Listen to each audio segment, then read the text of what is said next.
A veces decimos, no sé por qué este niño es malcriado, lo correcto es decir mal portado. Pensamos que ya nació así con una predisposición genética o pensamos que es también responsabilidad de nosotros como padres, como madres de familia, el hecho de no estar bien nuestro papel, de no hacer bien nuestro papel como padres, como madres y de fomentar algunas conductas que pueden derivar en un trastorno oposicionista desafiante. ¿De qué manera debe usted tratarlo? ¿Cómo buscar ayuda? Pero también cómo involucrarse de lleno. A veces demandamos que nos respeten nuestros hijos, pero no tenemos contacto con nuestros hijos. Nos volvemos solamente proveedores económicos o en alguien que está ahí al pendiente de que no falte nada en cuanto a la economía, en cuanto a la colegiatura, etcétera. Y tenemos otros tutores. Entonces, cuando queremos demandar respeto de nuestros hijos, no tenemos una referencia de autoridad, de relación afectiva con la maestra, con el papá, con la mamá, pero no con todas las personas. Entonces, en ese sentido, sí tiene que ver la parte de las relaciones, del modelo de autoridad. Bienvenida. Muchas gracias y siempre agradecida con usted, con el canal, por la invitación.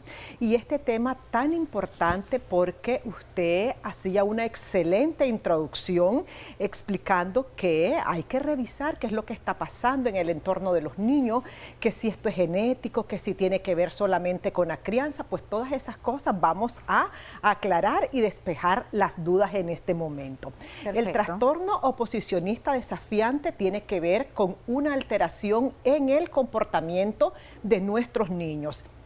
¿Y cómo se puede manifestar este trastorno? Hay niños que son totalmente desobedientes, que pelean constantemente con el resto de los niños y sobre todo con sus figuras de autoridad.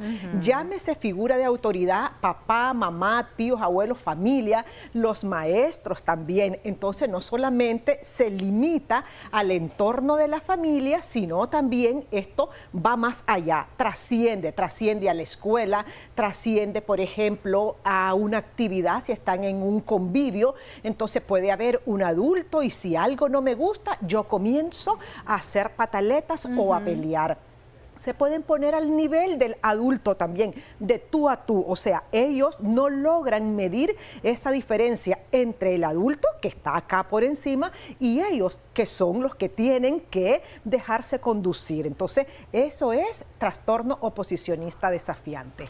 Ahora, como yo decía al inicio, doctora, tiene mucho que ver el hecho de no fomentar una relación correcta con nuestros hijos. A veces decimos, el modelo de crianza tiene que ser vertical, así como el modelo militar. Lo que vos digas como papá o como mamá o como tutor, eso tiene que hacer tu hijo o hija, porque para eso en casa hay normas, hay una serie de situaciones que se pueden canalizar a través de este modelo vertical, pero en realidad debe ser un modelo vertical o en algún momento debe ser un modelo horizontal o una combinación de ambos. Yo creo que debe de ser una combinación de ambos, porque en algunas cosas sí debemos de ser bien firmes, pero sin maltratar al niño, ¿verdad? Que no haya ese maltrato ni físico ni verbal. Pero en otros casos, un modelo horizontal, ¿por qué? Porque eso nos acerca más a nuestros niños, nos genera confianza. Si nosotros constantemente estamos solamente imponiendo, amenazando a este niño, lo que le vamos a desarrollar es miedo, es temor, es inseguridades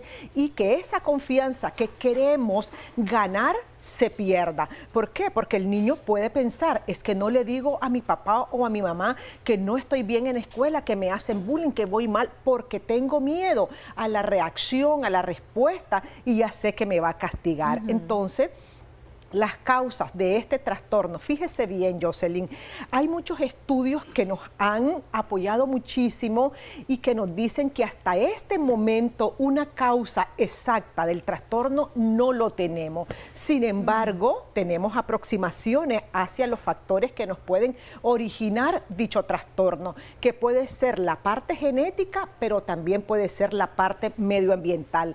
Sin embargo, en mi experiencia profesional me he encontrado muchos niños con este trastorno que pesa más el modelo que utiliza papá y mamá. Si soy extremadamente permisiva y yo le dejo pasar todo, no establezco límites, no establezco normas, no digo nada y todo lo que está pasando, no importa, déjelo porque él es niño. No, él va a crecer, déjelo, está explorando el mundo.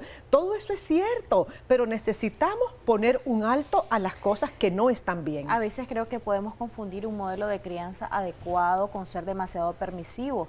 Y podemos decir, bueno, es que yo no lo puedo castigar físicamente, pero sí puedo ejercer disciplina en mi hijo, mi hija, con un modelo de crianza adecuado.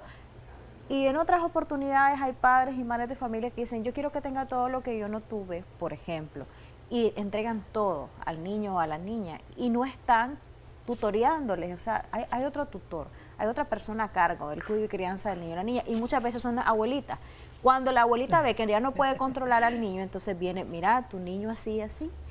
Y en ese momento, cuando queremos ejercer un modelo de autoridad, el niño no nos hace caso. Ya no se logra tener ese modelo de autoridad porque pesa mucho la persona con quien pasa el niño.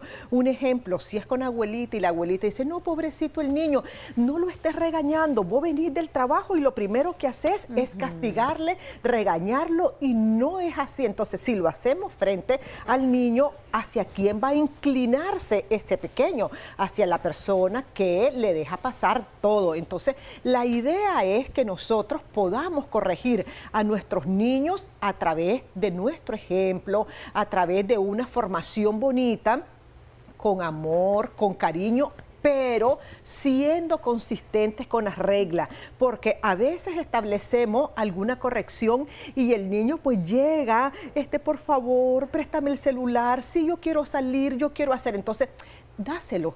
Ya, pobrecito el niño, ¿cómo va a estar sin hacer nada? Entonces, no somos consistentes con lo que nosotros hemos dicho inicialmente y con los niños que tienen este trastorno debemos de ser bien firmes con las cosas que nosotros le hemos dicho. Ok, ya vamos a ser como que bien puntuales en el sentido de decir cuándo estamos ante un trastorno y cuándo es una pataleta ocasional, fortuita, por llamarla de algún modo. Tenemos bastantes comentarios, doctora. Buenos días, mi niña siempre fue obediente, pero tiene como unos 5 meses de ser desafiante. Y me dice, no quiero hacer las cosas, o si le digo no lo hagas, me dice, sí lo voy a hacer. Y dice que todo no le importa. Cumplió en octubre 11 años y pues no sé qué hacer a veces, no sé cómo actuar. Bueno, tendríamos que revisar cómo está el círculo social de la niña, quiénes son las personitas con las que ella se hace acompañar, porque recuerde, Jocelyn, una cosa es lo que dice mamá y papá en el entorno familiar y otra cosa es el mundo exterior de nuestros niños. La conducta humana se determina e influye también su círculo, sus amigos, sus amigas. Si las amiguitas, por ejemplo, le están diciendo, no, si vos ya tenés 11 años, que tenés que estarle haciendo caso a tu mamá, entonces eso entra a la psiquis de la niña y se va creyendo eso. Entonces, muy probablemente, la niña va a llegar a casa y va a desafiar a la mamá. El ejemplo y el caso que ella nos está dando sí obedece a un trastorno que hay que tratar, que hay que revisar, porque precisamente eso es. El niño te dice, no voy a hacer, no me gusta, ¿pero por qué? Porque no quiero. Y te tira a la puerta. Y esto no es lo mismo que lo del niño emperador, doctora, son cosas diferentes. Pues esa es una excelente pregunta, porque cuando nosotros escuchemos hablar del niño emperador, estamos hablando del trastorno oposicionista desafiante. ¿Ok? Perfecto. Excelente su pregunta. Tenemos más comentarios, doctora. Mi niño tiene 2 años y a veces he notado que le hablo y le digo las cosas y más lo hace. O sea, yo le digo que no lo haga y entre más le digo, más lo hace. Es como si le gustara desafiarme, tiene un carácter fuerte a pesar de su edad. Quiero explicar algo con eso. Con esto del carácter y de los 2 añitos. Sí, los niños no nos entronizan los no. Entonces yo siempre les explico a los padres, cuando usted va a trabajar con su niño, vamos a retirar los no y los vamos a reemplazar por los sí. Por ejemplo, si yo le digo a mi niño, no metas el dedo ahí porque eso quema. Entonces el niño solo doy la vuelta e inmediatamente va a poner el dedo y se va a quemar. Entonces si yo le explico, eso quema, entonces ve para acá, cambiamos. No comas con la boca abierta, entonces el niño va a comer más con la boca abierta. Eso es pura psicología infantil. Entonces tengo que cambiar esos no y tengo que ¿Y hasta trabajar qué edad con los pasa sí. eso, doctora? Más o menos lo podemos llevar hasta los 8 años, pero tiene que ser desde esas edades, desde los 2 años. ¿Por qué? Porque esas son las edades y los 3 años también es súper importantísimo, porque son las edades donde los niños están captando todo, absolutamente todo, están captando lo que le decimos y están actuando por imitación también. Entonces es importante que nosotros le digamos a nuestros niños, por ejemplo, no corra, camina a la par mía. Entonces vamos cambiando los no por los sí. Perfecto. Hay comentarios, muchos más comentarios. Tengo un niño de 5 años, él acá en casa me hace caso, pero cuando ya él viene de clase viene muy inquieto y gritando. A veces me tira las cosas, pero eso es siempre que viene de clase. ¿Obedecerá esto algo que le pasa en clase? Muy probablemente hay algo que se está suscitando en clase y llega con una frustración y no se lo ha dicho a mamá. Entonces siéntese con su niño con amor, pregunte, que no sea un interrogatorio, que él sienta y perciba en usted que usted se está preocupando y que está ahí para protegerlo.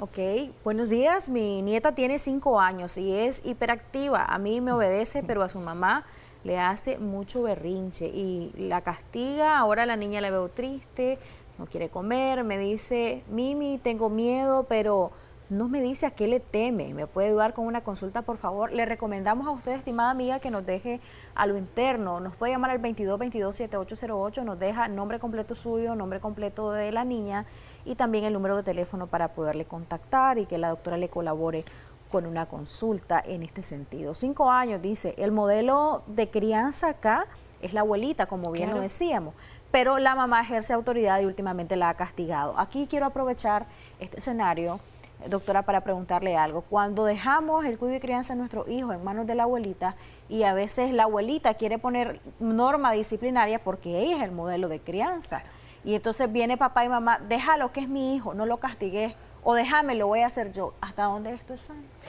Definitivamente no es sano, Jocelyn, porque con quien pasa es con abuelita. Entonces ella es la que está viendo los momentos de rabieta, los momentos de desafío del niño y tiene que ejercer su autoridad y su labor como abuelita. Entonces si nosotros le decimos, déjalo que es mi hijo, no me lo castigué, entonces ¿qué está haciendo esta abuelita todo el día con este niño? Entonces tenemos que ser muy respetuosos con el modelo de crianza que tiene la persona con quien queda a cargo el niño. Sin embargo, es importante que unifiquemos esos modelos de crianza. Lo que diga mamá lo va a hacer abuelita y lo que diga abuelita lo va a hacer los padres de familia. Porque si el niño observa que hay como esa disputa, no le regañé, no le hagas, entonces el niño, los niños son súper inteligentes, entonces van a observar quién es la persona que me está permitiendo y ahí yo me voy a acuerpar. Entonces no nos va a dar resultado.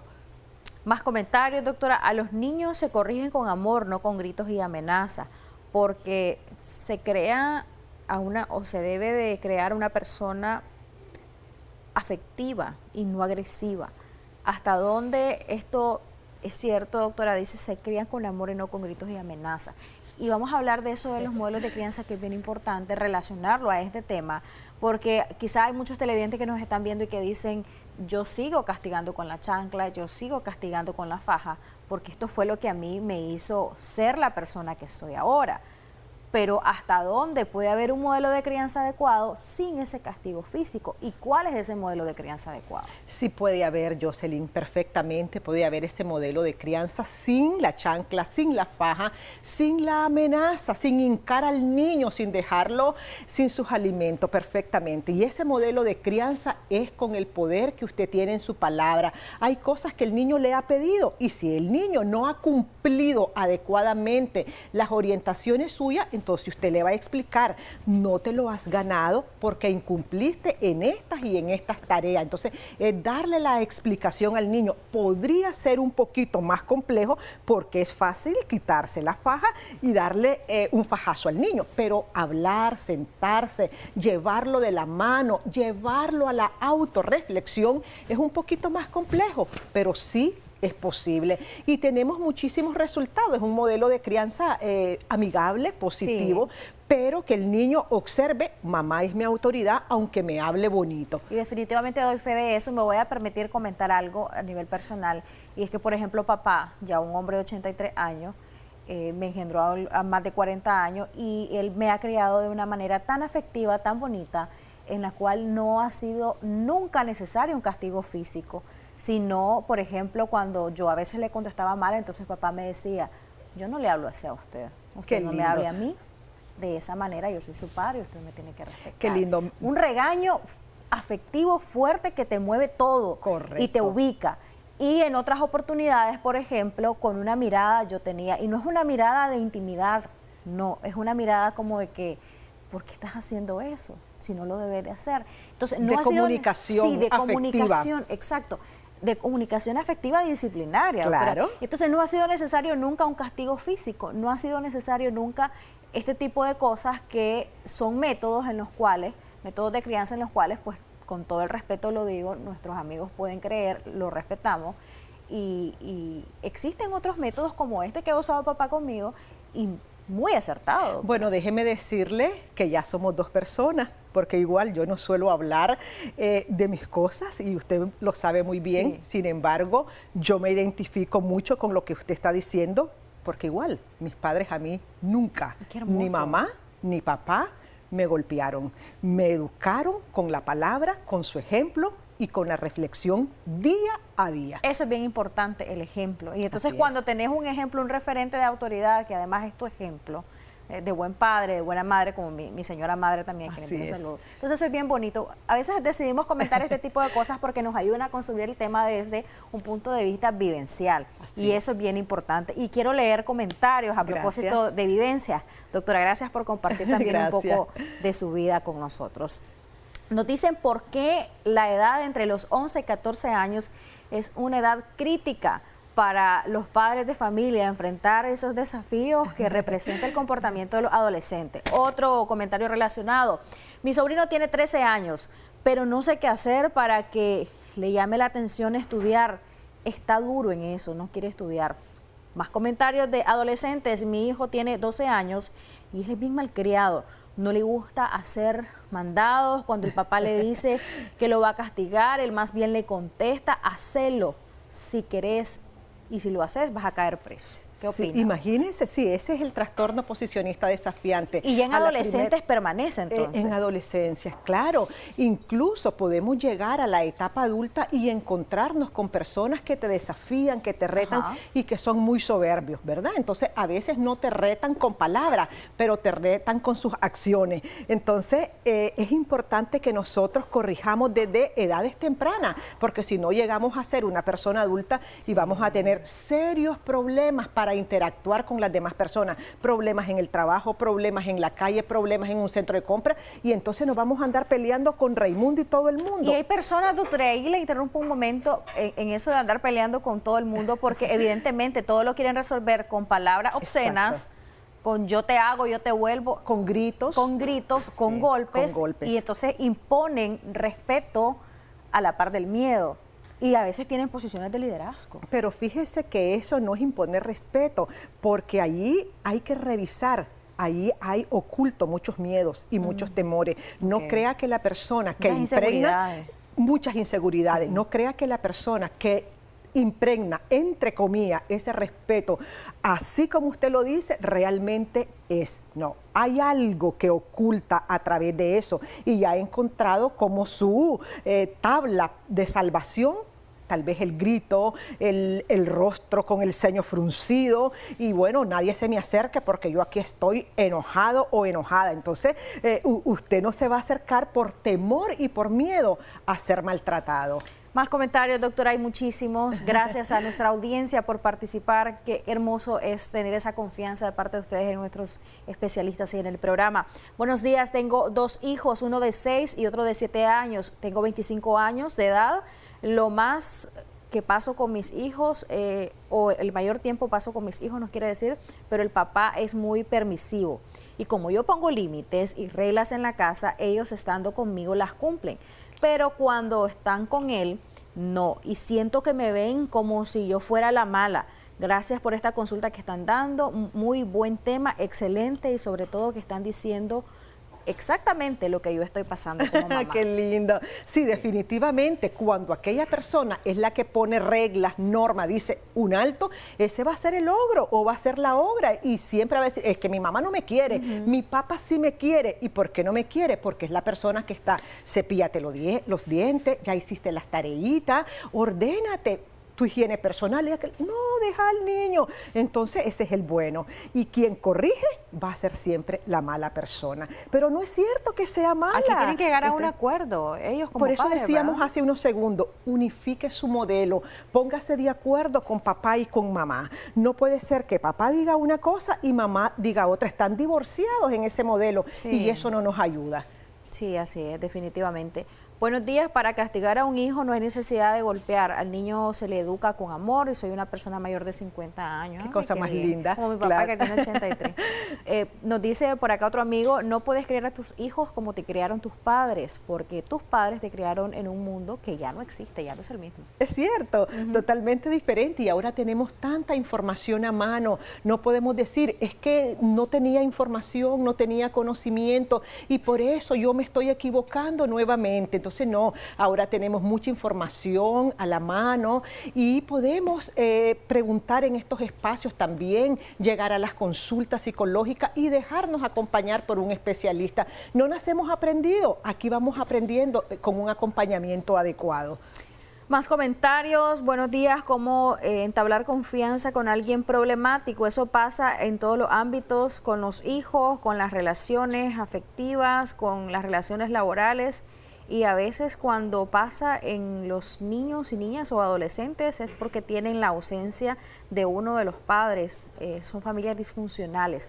¿Puede pasar, puede esto ser una causa, doctor? El hecho de que, por ejemplo, papá se fue y abandonó a los hijos y solo quedaron al cuidado de mamá, y entonces esa necesidad afectiva de esa figura paterna puede desencadenar en un problema como este trastorno. Sí podría, sí podría, pero no vamos a considerar de que todo siempre va a ser correcto, así, que va a ser así. Pero sí puede ser un factor que influya. Miro todos los días que papá llega a dejar a mi amigo, lo abraza, le da un besito y le dice, hijo, te quiero, y yo no tengo eso. Sí. Entonces eso sí me puede frustrar y puede ser que yo desafíe a mi mamá. Y máxime si el niño observaba que se pelearon y que se decían cosas y que fue la mamá la que dijo hasta aquí. Entonces, ¿a quién se va a culpar? A la persona que puso ese límite. Entonces, los niños muchas veces llegan a decirle a la mamá o a veces a los papás, es que vos fuiste el culpable, por eso papá no vive con nosotros. Y quizás no es así, sino que ella también tiene su valor y se da a respetar. Lo que pasa, Jocelyn, que el mundo de los niños es súper complejo. Tenemos que saber llegar, no es cualquiera el que puede estar trabajando con un niño, aunque seamos mamá, seamos papá, es bien complejo la crianza porque tenemos que ubicarnos al nivel de ellos. A veces decimos, yo soy el adulto y mi hijo va a hacer lo que yo diga, no tengo nada que negociar. Eso me dicen a veces en las consultas, pero ¿cómo me está pidiendo, doctora, o sugiriendo que yo negocie con mi hijo? Él tiene que hacer lo que yo diga. Y pues no necesariamente es así. En algunas cosas sí me voy a poner firme. Por ejemplo, la educación, eso no se negocia. Que no quiero ir ahora a clase. ¿Te sientes enfermo? ¿Pasa un problema? No, pero es que no quiere oír. Bueno, levántese que usted va a ir, pero se lo dice con amor. No, es que esto no se va a negociar. Entonces hay cosas que no se pueden negociar, otras cosas sí, Jocelyn. El short que me quiero poner, el pantalón con que quiero ir a la piñata, sí podemos negociarlo. Las horas de entretenimiento, las horas en el celular. Las horas en el celular lo debe determinar el padre de familia, no el niño. Ahí sí no se negocia, porque el niño puede pasar, no es que yo quiero estar desde que llego hasta la noche. No es posible, porque usted se va a enfermar y hay que explicarle al niño cuáles son las afectaciones que puede tener. Aquí le quiero hacer una pregunta que quizá para muchos padres de familia va a ser un poco difícil o complejo, porque yo sí he visto padres de familia que desde los 2 añitos, desde 1 año, que jueguen el celular y le pasan el celular y eso se vuelve un hábito en los niños, y si les quitas el celular, ni quiera Dios, desde esas edades. Háblenos de esto brevemente, doctora. ¿Realmente debemos de darle el celular, aunque sea para un juego, a nuestros niños y niñas? La respuesta. ¿Y si se lo debemos de dar, a qué edad? ¿A qué edad? Definitivamente la respuesta es no. antes del año, al año, a los 2 años, se es bebé todavía. Todas las áreas cerebrales de nuestros niños no se han madurado. Creo que yo lo decía en un programa con usted también, que todas las zonas de nuestro cerebro, las áreas, se llegan a madurar entre los 20 y los 21 años de edad. Entonces, a los 2 años, fíjese bien por qué no es correcto. Le vamos a crear problemas en el aprendizaje, problemas en el lenguaje, la parte cognitiva, la parte emocional, la parte de la socialización. O sea, son niños que se te aíslan, están en su mundo, en su burbuja, ya no quieren compartir. Entonces vamos creando un mundo ¿de qué? De niños ¿cómo? De niños que van a salir al mundo exterior cuando ellos quieran salir, que no van a ser socialmente adaptados, ¿verdad? Entonces no es posible darle a un niño de 2 años un teléfono. Es más, nosotros recomendamos también niños de 4, si nosotros podemos dejarlos sin ese teléfono, no hay que dárselo, porque en ese momento ellos están explorando todo, viendo, siguiendo, y acá hay muchas cosas inapropiadas para los niños, Jocelyn. Aunque lo pongan en modo niños, es inapropiado. No es inapropiado, esa adicción porque puede salir algo y ya ese algo me llamó la atención y ya me quedo en él. Fíjese que el problema con la pornografía muchas veces, y mi práctica profesional me lo ha dicho,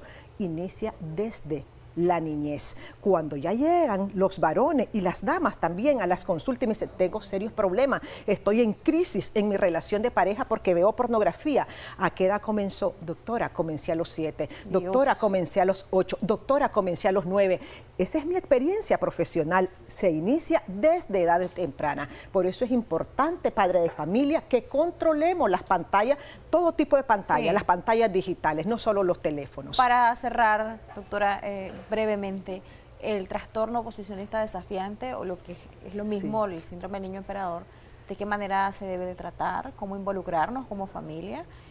Muchas veces piensan que los fármacos van a solucionar todo, un par de terapias, una exhortación. Eso es cierto. Sí. ¿Cómo se debe tratar? Eso es cierto, porque una de las primeras cosas que le dice el paciente a uno, yo necesito una pastilla para mi hijo porque no me hace caso, demasiado rebelde, y entonces no es lo más indicado. Ponga límites, eduque con su ejemplo, hable con él día a día, minuto a minuto, segundo a segundo, valide sus emociones, preséntese frente a su hijo con amor, con ternura, que mire que hay una madre y un padre que está ahí para corregirlo, no para señalarlo, no para censurarlo, sino para seguirlo amando. Gracias, doctora. A usted, Jocelyn. Muy amable siempre y muy buen tema. Gracias a nuestra audiencia por esa confianza, a quienes nos llamaron y nos dejaron su nombre completo y número de teléfono. Esperen la llamada del asistente de la doctora Nicole Mendoza Tijerino para que pueda ser atendido de manera gratuita. Vamos a una pausa, ya regresamos con más.